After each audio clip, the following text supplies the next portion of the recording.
Hello and welcome to another review of Prime Minister's Questions. After a break last week, we're back with more cutting political analysis. The Prime Minister this week started off by making a tribute to the journalist Mary Colvin, who died in Syria on Monday evening. An obituary by our TV editor, Charlotte Litton, is currently on the features section at the moment. I recommend you read that. It's very, very well written. I have a read of that. The main debate today, not really much of a surprise, was on the NHS again.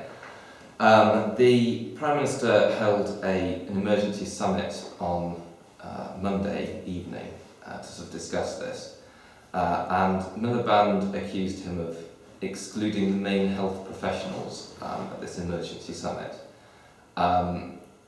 And obviously Cameron said, I want to safeguard the NHS, coming out with all the same old stuff again.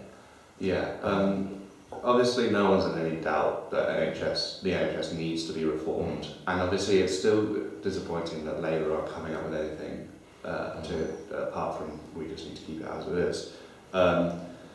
But with respect to Miliband, he made a very good point that because he makes the point that Cameron excluded quite a lot of professional bodies that represent. Just to list a few: GPs, nurses, and psychiatrists and radiologists. Quite major components of the NHS. Need to have been consulted. I'd like to know who was actually there at the meeting, because it seems that he's discounted practically everyone who is important to it. Absolutely. I mean, there's a history with GP. I mean, the Conservatives tend to bring out that the GPs opposed the NHS creation in the first place, so we shouldn't be listening to them now. But I disagree with that.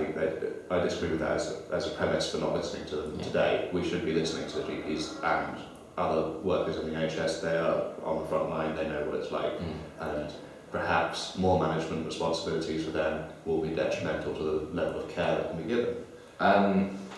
The NHS debate caused a lot of noise and sort of kerfuffle in the House. The Speaker, John Burker, had to stand up quite a lot. It was quite a long PMQs because of that. And had to stand up and say the House should remain tranquil and statesmanlike was one of his things he had to say.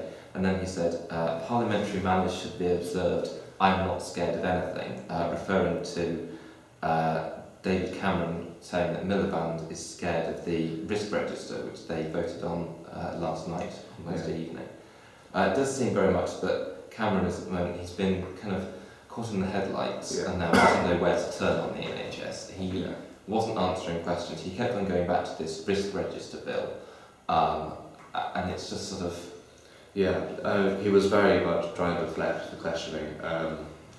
At the end of the day, it's Prime Minister's questions, it's not Leader of the Opposition questions. No. So Cameron he was asking quite a lot of questions of Miliband, and that shouldn't happen. The government is being held to account, not the opposition. But it did seem that Cameron was very frightened of Miliband.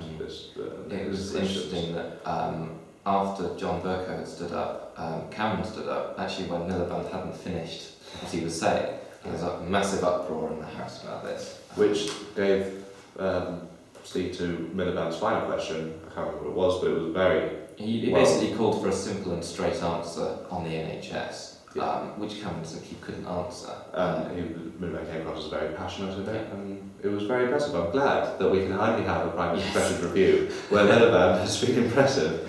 Let's hope it continues. I don't know if that was just because it was probably one of the most noisy PMQs I had ever witnessed, but it was, he seemed like someone who put sort of a bolt of electricity through him, and he was much more...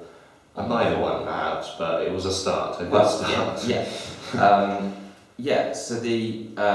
that kind of debate ended with Cameron simply saying Miliband is not a leader, which sounds maybe one that especially on the NHS, is Cameron a leader? Yeah, I mean I don't think there's Miliband's not a leader. His brother's a leader. Yes, Miliband's not a leader. But no, he was impressive today.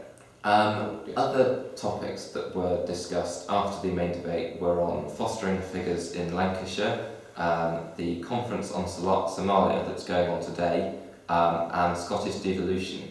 One question that was of quite important relevance to Birmingham was from the Conservative MP Charlotte Leslie for Liverpool, asking about elected mayors. Now, a referendum will be held on whether we're going to have an elected mayor in Birmingham on the 29th of May this year. Lord Digby Jones, a kind of big local businessman, has said he's not going to run for it, but Giselle Stewart, the MP for Edgbaston, has said that she'd quite likely to run for it, I think.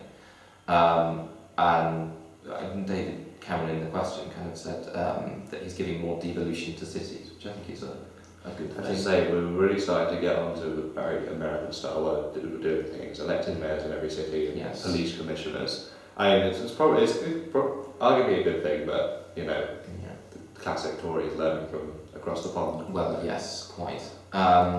Other topics that were discussed were safer cycling in cities, work experience schemes, Abu Qatada, the MOD and nutrition in the developing world. That was Prime Minister's questions this week. We'll be back next week. PMQs will be a bit shorter next week. Thank you and goodbye. Thank you.